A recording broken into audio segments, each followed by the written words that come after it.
Les followers et sisters, bienvenue dans Customzer. Moi c'est Berim aka Berimzer aka Black Dessinator. Et ça fait plusieurs années que je fais du custom. Qu'est-ce que c'est que le custom? C'est une activité artistique et artisanale qui consiste à personnaliser vos sneakers, vos vêtements, vos consoles de jeux, etc. Et dans cette émission, on va recevoir des artistes qui vont nous partager leur expérience, leur passion, mais aussi leurs difficultés. Donc Customzer, c'est parti. Let's go bro.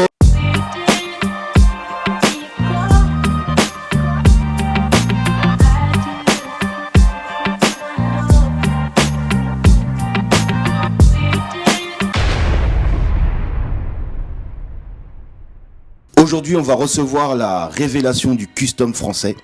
Apparemment, même Brad Pitt l'a validé. Aujourd'hui, on reçoit Kix Custom. Comment ça va, mon gars? Ça va très bien et toi? Tranquille, pépère? Ça va, ça va. En tout cas, on est content de te recevoir dans nos locaux. Est-ce que tu peux te présenter pour les personnes qui ne te connaissent pas? Ouais, bien sûr. Donc moi, c'est Kix Custom, aka Aïssa. Je fais du custom depuis 2 ans maintenant. J'ai commencé un peu par hasard et j'ai apprécié faire ça. Ouais. Voilà, j'ai une base de dessin. D'accord. J'ai trouvé très bien de voir dessiner sur une basket et de passer à un compte un peu plus professionnel. Avec les réseaux sociaux, etc. quoi. Ça, on va en parler. Comment t'es tombé dedans? Tu vas nous raconter tout ça. Mais avant de venir nous voir, t'étais quelque part. Est-ce que tu peux nous raconter où t'étais? Ouais, alors j'étais à Skyrock, première interview Skyrock. D'accord. En fait, il y a Aymeric Barco, que tout le monde connaît, vous connaissez le récap. Oui. C'est un animateur, voilà, assez connu. Il m'a demandé une paire de chaussures. Enfin, c'est la deuxième paire de chaussures. D'accord. Une One Punch Man. Et je suis allé la livrer directement. Et du coup, il a voulu m'interviewer, voir comment j'avais grandi par rapport le premier custom que je lui avais donné. D'accord. Donc voilà, on a fait une petite interview, on a fait quelques petites surprises qui arrivent sur les réseaux sociaux. Activité. Comme je disais en intro, apparemment il y a Brad Pitt qui t'a validé. Mais comment ça s'est passé? Raconte-nous cette anecdote de fou, quoi. Alors c'est vraiment une anecdote de fou. Brad Pitt a kiffé une de mes paires. Je lui disais, j'ai fait une paire pour Aymeric Barco. Ouais. Je lui ai fait une paire. Je l'ai tanné pour qu'il la mette en interview. D'accord. En interview des stars. Ouais. Et il l'a fait, il m'a vraiment écouté. Ouais. Et il l'a mise en interview pour Brad Pitt. Du coup, Brad Pitt a collé sur la paire. Ouais. En fait, il y avait un pied bleu Ouais. et un pied jaune. Donc ça l'a interpellé directement. Voilà, exactement. Déjà. Au tout début du custom, il n'y avait pas beaucoup de paires disparates. La paire, il a demandé comment on faisait pour acheter la paire, Ouais. comment c'était possible d'avoir une chaussure différente. Et voilà, Brad Pitt a kiffé Ouais. une de mes créations. Comment t'es venu l'idée de pratiquer le custom? Comment c'est arrivé? T'as vu des comptes, t'as vu des artistes et après c'est ça qui t'a inspiré ou bien c'est comment ça s'est passé? Non, j'ai eu aucun compte au début. Alors, je suis tombé sur une vidéo YouTube D'accord. où il y avait un monsieur qui dessinait, enfin qui peignait sur les baskets. Et c'était juste une question de couleur en fait. Il voulait changer la couleur de ses chaussures. D'accord. Et là, ça m'a fait tilt. Je me suis dit, mais en fait, on peut dessiner sur des baskets, on peut peindre sur des baskets. Ok. Donc du coup, je me suis dit, je vais essayer. J'ai Oui. acheté une paire à Zara Oui. à 10 € là. Ouais. Et j'ai dessiné parce que je savais dessiner, tu vois. Donc, Oui. j'ai dessiné au Posca et tout. D'accord. C'était des coups de mémoire et c'est très bien passé. Ouais. À tel point que j'ai vendu la paire sur Vinted. Ouais. Et de là, je me suis dit qu'il y avait peut-être possibilité d'en faire quelque chose. D'accord. Quelque chose de concret et est-ce que de là, de cette première réalisation, tu t'es dit directement, je vais faire un compte professionnel entre guillemets, mais un compte officiel pour montrer en fait ton travail artistique? Alors non, ça a plutôt commencé avec ma sœur. Ma sœur, elle est dans le marketing et c'est elle qui, quand elle a vu la paire, Ouais. s'est dit que j'avais quelque chose peut-être D'accord. à exploiter. D'accord. C'est ma sœur qui a créé mon compte Instagram, Oui. c'est elle qui l'a monté pendant des mois, c'est elle qui a tout préparé, qui l'a mis dans les bons rails. D'accord. Sinon moi au début non, je suis pas du tout réseaux sociaux, je suis pas du tout Instagram, c'est ma sœur qui m'avait vraiment lancé. Ok. Et c'est elle qui m'a poussé à créer l'entreprise. Ok. On n'a pas parlé de ton parcours scolaire, Putain, mon parcours scolaire. qui peut être intéressant et qui peut aussi nous aiguiller sur ton côté rigoureux et Méthodique. voilà. Voilà, bah, je suis juriste.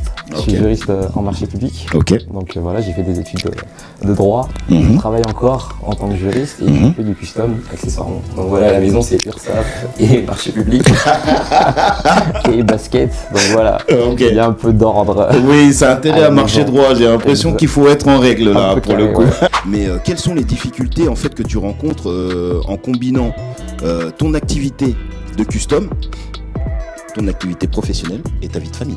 plus grande difficulté, c'est la charge de travail, c'est le temps passé sur les paires. D'accord. Du coup, ça, c'est vraiment ce qui est le plus gênant. Oui, bien Puis sûr. après, il y a la vie de famille, il y a Oui. les enfants, il y a ma femme aussi. Ouais. Je dois prendre soin de tout le monde. Ouais. Et ça, c'est pas facile. Au C'est travail, pas facile. c'est pareil, on me demande un peu d'en faire un peu plus. Mhm. Donc voilà, c'est pas facile non plus. Voilà, j'essaie de donner à chaque chose son temps Mhm. pour qu'il n'y ait pas trop de difficultés. Et aussi, une autre difficulté que tu dois connaître aussi, Ouais. c'est les clients qui sont difficiles.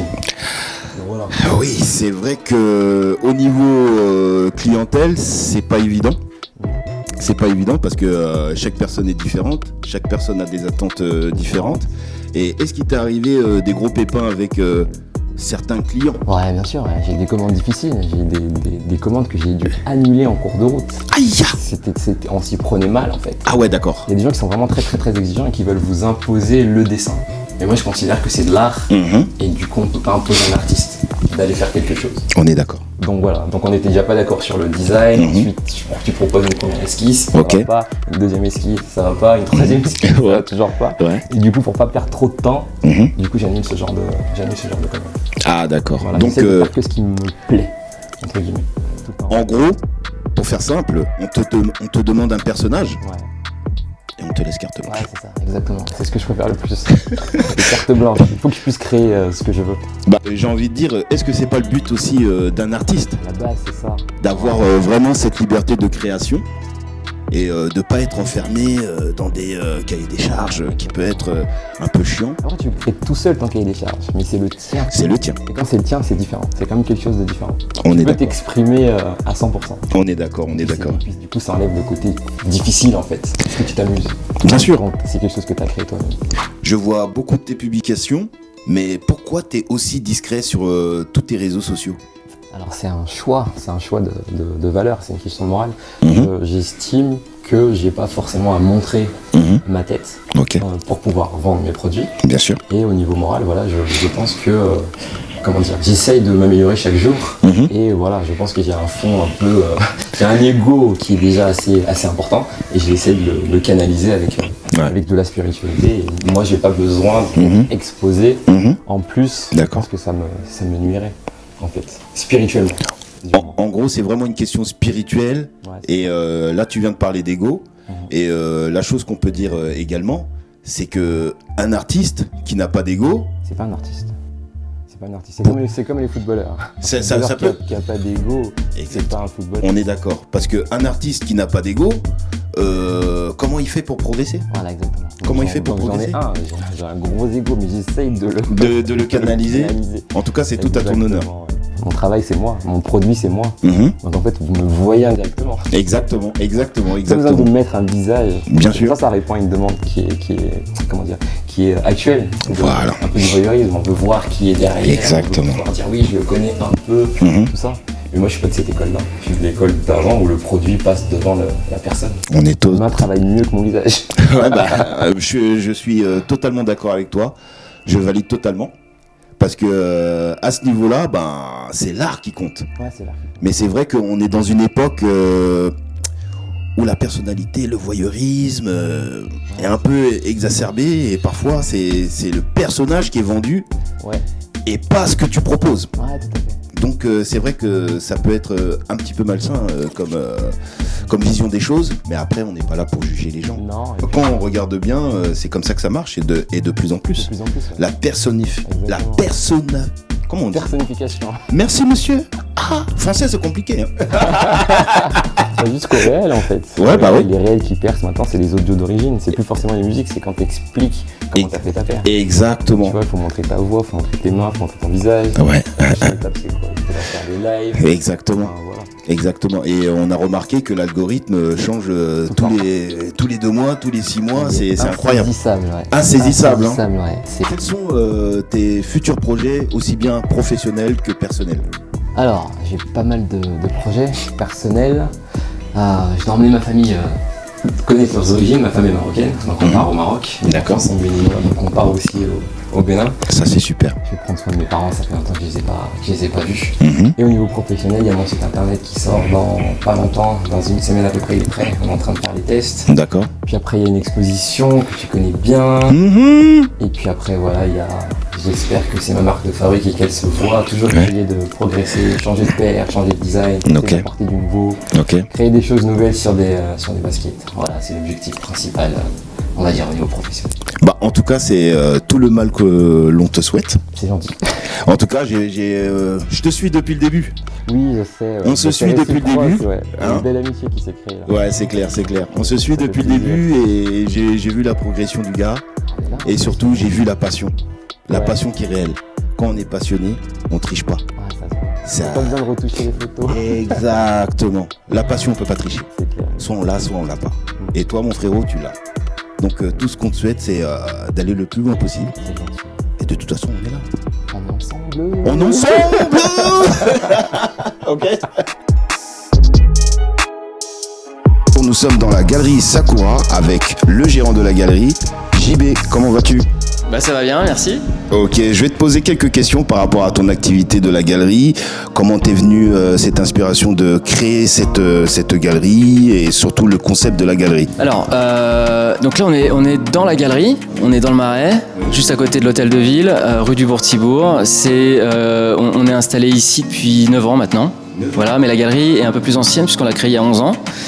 Donc à un moment, la galerie était aussi dans le 12e, on a eu une galerie à Nice, en Suisse, donc on s'est développé et puis finalement on a décidé de fermer toutes les galeries qu'on avait en France à l'étranger pour se concentrer sur cette galerie du Marais qui fait 200 mètres carrés et qui nous permet d'organiser des expos tous les 2-3 mois et beaucoup d'expos collectives.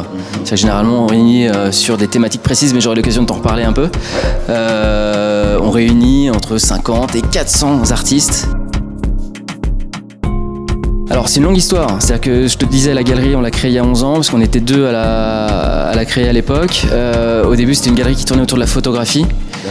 C'était plutôt de la photographie assez consensuelle, donc rien à voir avec cette ligne aujourd'hui qui est dédiée à presque 100% à la pop culture. Exactement. On le voit avec les images qui sont autour de nous, hein, tu vois derrière nous il y a la Batmobile par exemple. Donc on a commencé sur des choses assez classiques et puis de fil en aiguille, on a rencontré des gens, des artistes qui nous ont présenté à d'autres artistes. On a commencé à présenter des œuvres qui traitaient avec des artistes qui traitaient des personnages issus de la pop culture. On a vu qu'il y avait un public pour ça et du coup on a creusé et on a découvert plein d'artistes qui travaillaient sur le sujet. Et ça nous a donné envie de continuer. Et puis maintenant, voilà, on a presque 800 artistes en catalogue à la galerie Sakura.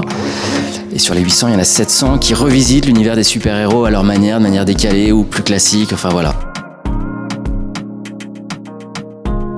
Moi, j'aime bien ce côté, la réinterprétation des icônes pop, des icônes pop dans l'art, c'est chouette parce que justement, on se rend compte que un Batman, un Goldorak, une princesse Leia, en fait, les artistes se les approprient. Enfin, véritablement, elles sont passées dans le domaine presque public, dans l'imaginaire des artistes. Ça fait partie de notre quotidien. Et voilà, derrière toi, donc t'as la princesse Leia en mode Belle au bois dormant. Hein. C'est assez génial de voir ces artistes qui s'approprient tous ces personnages, qui les revisitent à leur sauce, voilà, qui les réinterprètent, qui les réimaginent, qui les mettent dans des univers complètement différents. Et puis ces icônes de la pop culture, enfin ces personnages, ces super-héros, ils sont vachement inspirants, quoi. C'est vrai. Ils sont inspirants parce qu'ils ont tous des tenues, un certain charisme. Ouais, tu parlais de Dark Vador tout à l'heure. Imagine Dark Vador, c'est génial quand t'es artiste de te servir de Dark Vador comme support parce que t'as déjà une base qui est pas mal. Hein, Oui, là il y a de quoi dire et il y a un super background et il y a vraiment de la profondeur dans le personnage. Pardon. Et c'est vrai que on a tendance à être touché parfois par les méchants parce qu'ils ont des fêlures qui nous parlent. Ouais. Et parfois les héros quand ils sont trop propres. Ça le fait pas trop. Mais ça c'est super intéressant ce que tu viens de dire sur les méchants. Ouais. On a fait une expo à la galerie. Ouais. C'est super inspirant pour les artistes. C'est vrai. Parce que, comme tu le soulignais, finalement, on s'identifie vachement. C'est vrai. C'est le côté un peu obscur de chacun. Le prochain grand événement à la galerie Sakura, c'est une exposition officielle avec la marque automobile Porsche. Qui a mis à la disposition de la galerie une centaine de pièces. Il y a de la pièce de carrosserie, de la pièce de moteur, des accessoires. C'est des pièces que nous, ensuite, on a confiées à des artistes qu'on a sélectionnés à travers le monde, plutôt des street artistes, en leur disant carte blanche. l'expo qui va commencer le 5 septembre 2023 et jusqu'à mi-octobre. Ok, bah génial, je pense que ça va être incroyable. Hein. Déjà le fait d'être associé à Porsche et d'avoir carte blanche par rapport aux artistes, je pense qu'on va voir des œuvres incroyables. En tout cas, merci d'avoir répondu à nos questions. Merci Valérie. Et on se dit à très bientôt. Ouais, à bientôt. Merci beaucoup. Yo les followers et sisters, on va au contact du peuple avec un micro-trottoir. As-tu déjà acheté des vêtements, des sneakers personnalisés? Non, jamais. Non, j'ai rien acheté de personnalisé. Juste avant, quand j'étais au collège, j'avais acheté une paire. C'était sur Nike Custom. J'en ai jamais acheté. Personnalisé, jamais. Je suis désolée, je me rappelle pas. Pas du tout, non. Non, mais j'ai fait personnaliser déjà une fois. Des baskets, elles étaient toutes blanches. J'ai vu un mec sur Instagram qui le faisait. D'accord. Et franchement, j'avais aimé. Ça te dit pas? Non, juste, je préfère normal. Rien du tout, sobriété. Je suis plutôt basique dans mes choix parce que j'ai toujours à peu près la même paire. Ouais, des belles Voilà, c'est dans celle-ci que je me sens le mieux, mais c'est vrai que si je pouvais les personnaliser, ça me plairait bien. T'en as jamais acheté? T'en as jamais eu? En vrai, de moi-même, non. Parce que je suis pas quelqu'un qui est très... Enfin, j'aime bien la mode, etc. et tout, mais... Les collabs et tout, à chaque fois, c'est des prix qui sont pas possibles. C'est hyper dur de les avoir. Du coup, je me dis, je l'aurai pas de toute façon. Tu peux la regarder, mais tu l'auras pas. Du coup, genre, c'est pas un truc où je me dis, oh, il faut absolument que je l'ai. J'en ai fait. J'ai acheté un peu des blanks, tu vois, genre des Air Force, je crois, blanches. Ouais. Pour des potes, j'avais un peu peint dessus, des petites vagues et tout, c'était rigolo à faire. Donc je trouve ça trop cool à faire. Ouais. Après, moi perso, vu comment je les défonce, ça sert à rien en fait. J'ai jamais fait, peut-être parce que en vrai, genre par exemple une paire d'Air Force One white que tu custom, bah souvent le prix c'est le prix d'achat en plus pour la custom, si ce n'est plus. Et je pense que c'est pour ça en vrai, enfin genre tu payes 2 fois la paire. En gros, c'est par rapport au prix. Ouais. Genre si je pouvais l'avoir custom, mais je paye une Air Force One de base. Grave tenté, mais j'ai l'impression, bon, c'est un peu prise de tête. Faut envoyer ta paire à un artiste, faut lui dire ce que le personnage que tu veux, il te dit dans combien de temps il va te la rendre, etc. Donc moi je suis un gros flemmard, donc j'ai eu un peu la flemme de faire tout ça, mais franchement un jour j'espère pouvoir le faire. Yo la famille Zer, on se retrouve pour un making-of sur le thème Black Egypt. Et avant de commencer, je retire le switch qu'on appelle aussi communément la virgule. Une fois le switch retiré, il y aura des fils de couture qui vont dépasser et là j'utilise les gros outils. Mais une petite pince à épiler, ça peut faire le café. J'utilise le déglaiseur Angelus pour préparer le cuir. Et d'ailleurs, j'ai préparé un tuto à ce sujet, donc rendez-vous aux prochaines émissions. Après ces préparations, c'est parti, place à la création. J'ai décidé de faire un décor désertique avec des pyramides sous un coucher de soleil. Et pour le concept couleur, j'ai choisi le bleu turquoise, le beige et le taupe. Mais également du metallic gold pour donner une dimension royale. Je l'applique sur les contours du switch et je remplis l'intérieur avec du bleu turquoise. Je peins en beige cette partie qu'on appelle la toe box et même la languette y passe en bleu turquoise. J'ai dessiné un roi et une reine africaine sur les côtés extérieurs de la sneakers et maintenant vous comprenez le rapport avec la peinture métallique gold. Ces deux personnages pourraient s'apparenter à la reine de Saba et au roi Kanga Moussa. J'utilise des daubers en laine pour peindre l'intérieur des sneakers. Le nom il est un peu chelou mais ça s'appelle comme ça. Et voilà le travail. Je tiens à rappeler que c'est une création originale issue de ma collection BLK Concept. Ces deux personnages seront récurrents dans ma collection et d'ailleurs je les ai nommés Kirina et Souley. En espérant que le modèle vous ait plu et on se dit à bientôt pour un prochain making-of. On se dit à très bientôt. Ciao les frolosers et sistazers. Comme on dit chez moi, FCB, fais ça bien et on reste connecté. Bien sûr.